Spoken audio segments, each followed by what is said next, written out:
Hey y'all, it's me, the Ohm, unpacking one thought at a time from somewhere in the middle of nowhere, Odenwald, Germany. So I was wondering, do you ever wonder why you feel the things that you do, and sometimes why some feelings are just so crazy addictive, like you're just a junkie for that emotion? And even though it doesn't necessarily make you feel good, but yet somehow it's like, this is beyond my control. I can't help it. It's just the way it is. And so we spend a lot of time hiding from it, running from it, masking it. That's a big one. Most of us do, especially when a lot of the feelings lead us to a place of total insecurity about our identities. The whole identity complex from our adolescence is sort of, for many people that I've met and spoken to, has sort of plagued them, never really ended in menopause and in early adult life. And I sort of wonder why this seems to be, I would say that's a bigger pandemic than Corona, mental health and emotional resilience and emotional health. So it just made me sort of start to think, well, I've been thinking about these thoughts for a very, very long time, because I've never quite understood why I feel the things that I do. And over time, I uncovered a lot of layers that allowed me, or put me in a very fortunate position to sort of see things from an abstract point of view as well.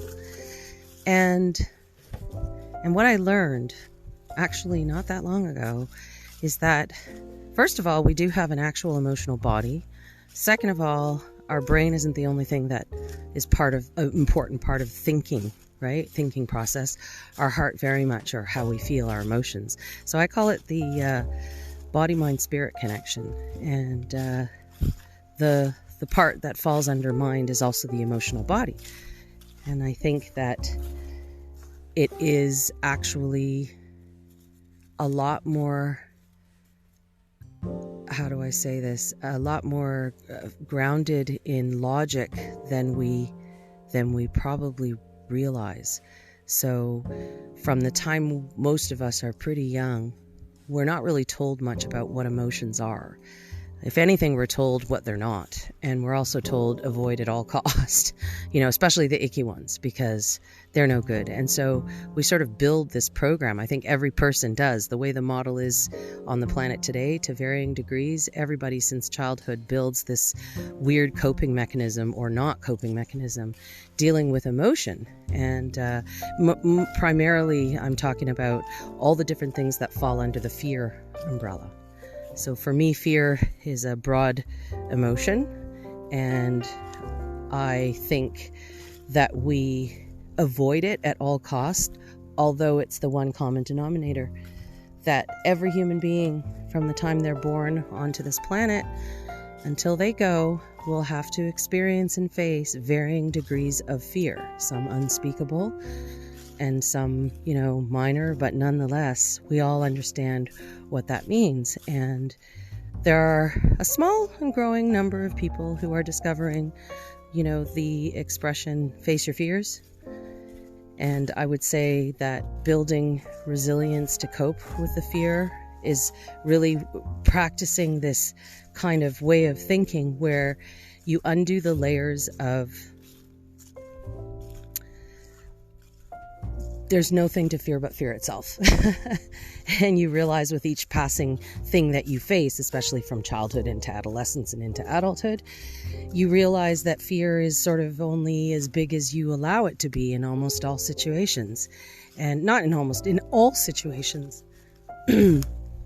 And I've met many people who never quite were able to master it in a way that was lasting. And that sort of, myself included, I think. I spent many, many years very, very afraid of everything. The imposter syndrome, life police going to come get you, right? Figured out you're an idiot and have no clue what you're doing or how you're doing it. We all go through those stages. And at each turning point, it's those times, those defining moments that in life that really do tell us where we're going, really do, based on how we handle that defining moment, that emotion. That's really what tells you more about who you are than the emotion or the feeling of that emotion itself. And so that's why I think the whole topic of emotional intelligence and how it ties into sort of a more sustainable and scalable version of self and life on this planet is something that very worth talking about, exploring, whether on your own or whether through discussion or listening to little sound bites like this, just to sort of trigger a thought or two. That's actually the biggest, I guess, mission or objective behind why I'm doing these sound bites.